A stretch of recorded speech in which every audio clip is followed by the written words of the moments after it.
a terrific finish there. All right, so St. John's is, I think they went out. They got to be a 2. If you make them less than that, you're not respecting what you're watching. The other one that I don't think we've touched on in any sort of detail yet, but that won again today on America's Most Watched Network, that's Michigan State. And that's another one where if they were to win out, what do you do with them? Outright Big Ten champs, Big Ten tournament champs, they'd be 29-5. They'd have 14 or 15 probably quadrant 1 wins. Like that's one where I could.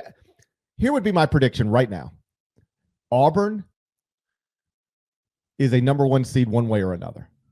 Duke wins the ACC tournament, is a number 1 seed. Hold on. Pause it. Did Duke lock itself into a 1 seed? Yeah, I think so. I think so as well. I think it can lose. And in that scenario, it's losing to a Wake Forest or North Carolina most likely. I think Duke can lose, and it's still going to be a 1 seed. Yeah, at that point, the most they can be on Selection Sunday, the worst they can be is a 4-loss team. The quad 1 wins and all that. Sure. Whatever. I think, but anyway, for the purpose of this discussion, and anything, you tell me Florida wins, maybe not, but it feels pretty close. Maybe not an outright lock, but I just at least wanted to tee you up there. I think Auburn's going to be a 1 seed. I think Duke's going to get the ACC tournament and get there, but be 1 no matter what. Mm-hmm. I think Houston's going to get one way or another. And then I think the 4th number 1 seed is going to be Michigan State. I think Michigan State wins the Big Ten tournament. And there's just so many places. Florida wins the SEC tournament, Parrish. There's so many places for you to lose in the SEC tournament, even if you're good, that I could see Florida going out early just because they lost to a good team. Sure.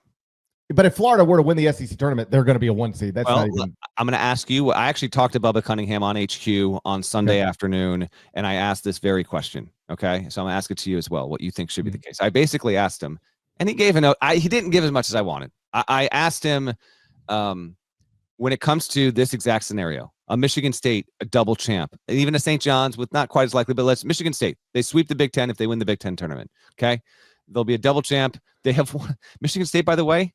Remember when we were like, man, this Big Ten race, it's going to be a toss-up. We could have 3 teams tied for first. Michigan State won the league by 3 games. It's the 2nd best league in the country, Parrish. In that scenario, what do you value more? A double champ like Michigan State or Florida, which didn't win the regular season in the SEC, but in this scenario wins the SEC tournament? To you personally, which one would you give more credence? I know it's all about the resume, what you're looking at here, but because I think you can make a case for both. Yeah, I think that's a question. It's almost like, what do you like, steak or chicken? You know, like 2 people could have. I like neither, for the record. That's the weirdest thing about you. You've never tasted chicken. No. That's not true. I have tasted chicken. The weird thing about me is I hate the taste of chicken. That's the craziest thing I've ever heard in my life. Crazy yet true. What do you want from me? Chicken tastes so good. It's disgusting. It's crazy. I never even heard another human say chicken is disgusting. I've never even heard another human say that out loud. Yeah. Foul bird, pun intended.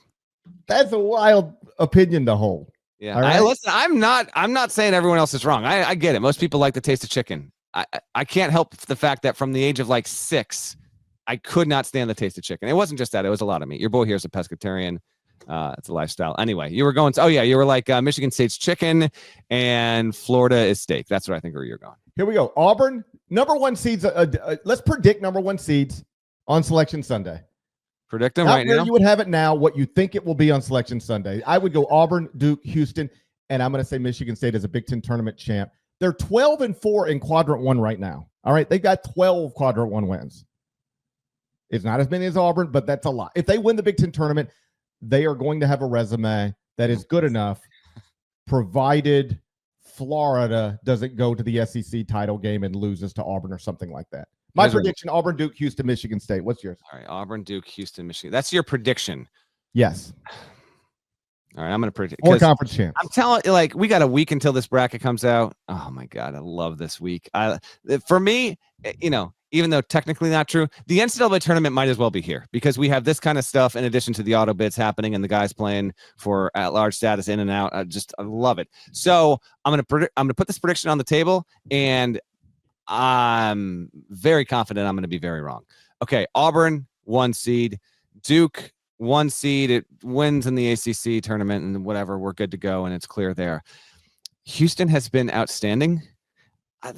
And it has one loss. News alert: the Houston Cougars have lost one game by 1 point at home in overtime since November 30th. It's outrageous. They're so good. I'm getting weird vibes off the Big 12 tournament. I can feel it emanating from afar. That court is strange as hell. There's something's going to go on at the Big 12 tournament. And Houston, by the way, a year ago got boat raced by Iowa State in the Big 12 tournament. So this will prove to be wrong. I'm an idiot, whatever. I will say Houston loses, and in the process opens up an alleyway here for another team. So I'll have Duke, I'll have Auburn. Oh man, the SEC is just a gauntlet, man.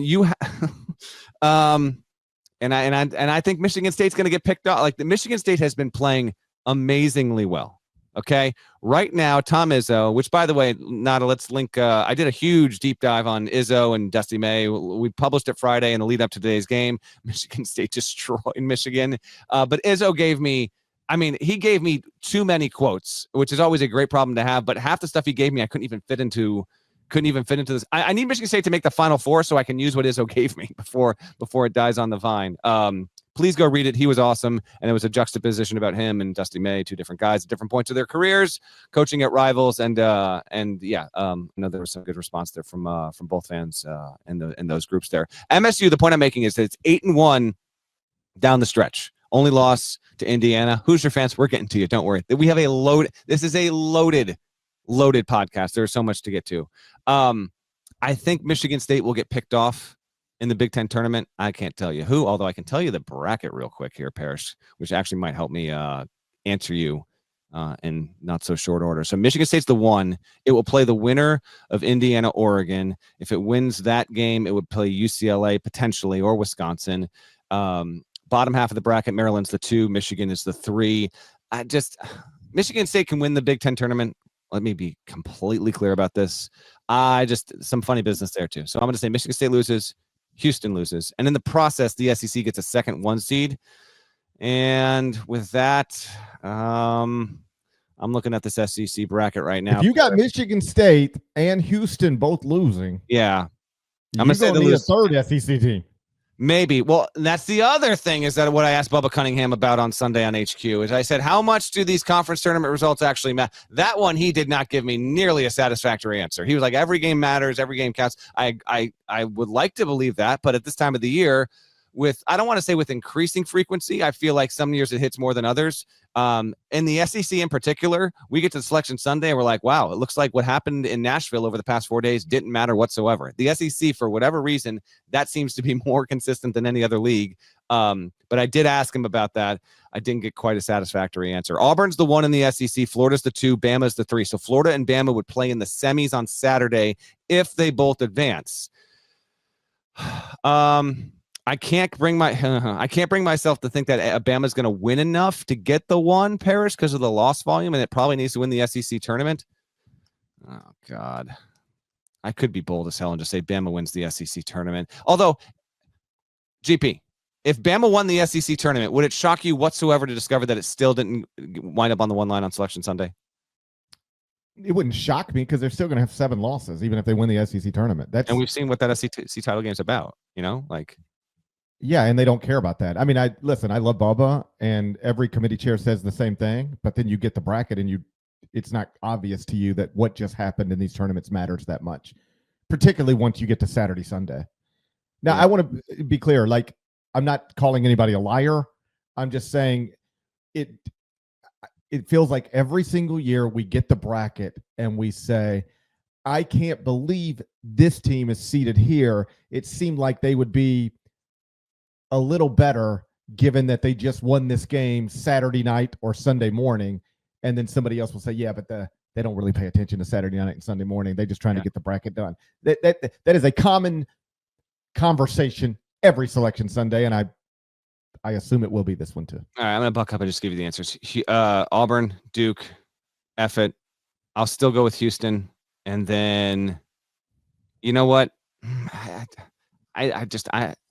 Maybe it's recency bias. There's something Bama, I can't get off, but I don't think they have enough to get there. And if I think Michigan State's going to lose, it's not going to be on the one line. But I think Auburn's going to beat Tennessee. So I'll say Florida's the fourth one because I think Auburn will beat Tennessee in the SEC. I think Auburn, this is going to be, and I'm sure Auburn fans have talked themselves into it. I genuinely believe it.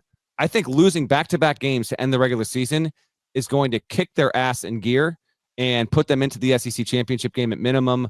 Whether or not that has carryover into them making the Final Four, we'll see. But I think that Auburn is going to return to form post-haste and at least make the Elite Eight, and losing to Alabama the way that it did, I think will benefit the Tigers. Need to, because they haven't been good. That's the other thing. They didn't just lose 2 games. They've had some really glaring deficiencies in those 2 games. Trivia time. What do you think they ranked in adjusted defensive efficiency in this 2-game losing streak? So Tuesday through today, where do you think Auburn ranks nationally in adjusted defensive efficiency? I'll say 94. 188. Okay. 188. Can't guard nobody. And that was, I think the final possession was symbolic of that on some level. You know, Mark Sears. By the way, 94 times 2 is 188, so I was halfway there. They're playing like a 2-man game, LeBaron Filan and Mark Sears. Sears gets the ball and almost like fakes a dribble handoff. And it looked like Denver Jones either wanted to switch it or hesitated just enough, and Sears just gets to the free throw line easy. Like, nope. And then it's just a high percentage little floater for him that he hits all day. You can't give up that shot. And they gave up that shot pretty easily. So I still trust Auburn. I'm going to believe in what I've watched for 4 months, not what I've watched over the past week. But they've got some stuff that they've got to get fixed. One last thing on these group of 8 teams, then we'll move on. Okay. We mentioned Michigan State knocking out Michigan earlier today on CBS. There was a little controversy at the end of it, where Michigan State was shooting free throws. 2 Michigan players were standing back on the Michigan State logo. Let me ask you this. Did you know in real time this is a thing that you cannot do? Because it wasn't clear to me what was happening in real time.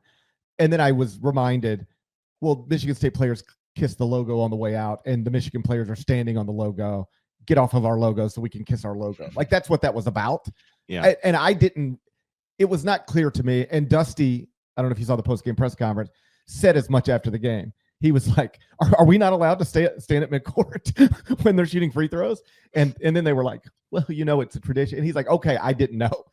I didn't know. All right. Gotcha. Like, that's rivalry stuff, though. Trey Holloman, it was great. Trey Holloman is not afraid of anyone, and he really went after him. And then, listen, this is just good. This is good for the rivalry. Michigan State, Izzo continues to largely own Michigan over the course of his career. That's detailed in the story. Johnny Orr was the last time a Michigan coach in year 1 went to Michigan State and won, by the way, and that's going on almost 6 decades at this point. I didn't know. I knew it was a thing with the kissing when it happened. I didn't know what it was about. I didn't put 2 and 2 together, and then quickly you realize. And that's a really, really cool tradition at Michigan State, by the way. Love it. And yeah, why not? Get a little feistiness. Michigan, oh boy. Although I think a lot of people are going to start to fade Michigan, which I think is picking the Wolverines to the Sweet 16, matchup dependent, might work out okay for you. We'll see, because they're an easy team to fade right now, but the way they run a lot of their stuff, they might benefit from getting some fresh meat out of the Big Ten. But that was Parrish. I'm all for some good, healthy confrontation here and then, and that rivalry is underappreciated. And yeah, let's have a little bit of feistiness. I got no issue with it. Yeah, it's possible that the way Trey Holloman interpreted that is they're effing with us right now. Right? The guys didn't even know what was going on. Yeah. Or let's be fair. They're playing dumb. Possible they were effing with them. Yeah, they're playing dumb or they're effing with them. And either way, I'm for it, regardless. Either way, it was like I didn't mind it. And what I liked most is that while you watch the players, take it up here, then very quickly the coaches bring it back down. And I think that's important. Like, I don't know that coaches should be escalating these things as much as they should be. And just the visual was good. Tom and Dusty, both of whom you spent time with recently, but like we know both those guys. Those are both like at their core good people, like they're likable humans. And so I loved the visual of okay, our players are in each other's face out here. And it's possible we just disrespected you or you just disrespected us. We're trying to figure that out right now. But like, let me put my arm around you and let's talk for a second. There's that visual of Dusty and Tom with arms around each other talking, like just sort of trying to make each other understand, hey, man, if we did something we shouldn't have done, I wasn't in the huddle, but it seemed to be like, hey, I meant no offense. If my players are out of line, we didn't mean to. And even Dusty after the game said, hey, like, whatever. They earned the right to rub our noses in it. If we don't want stuff like this to happen, we got to be better. The logo stuff in college sports continues to be hilarious, by the way. Remember? I love all of it. I love flag and the turf and all this. Ohio State, Michigan, like all of it.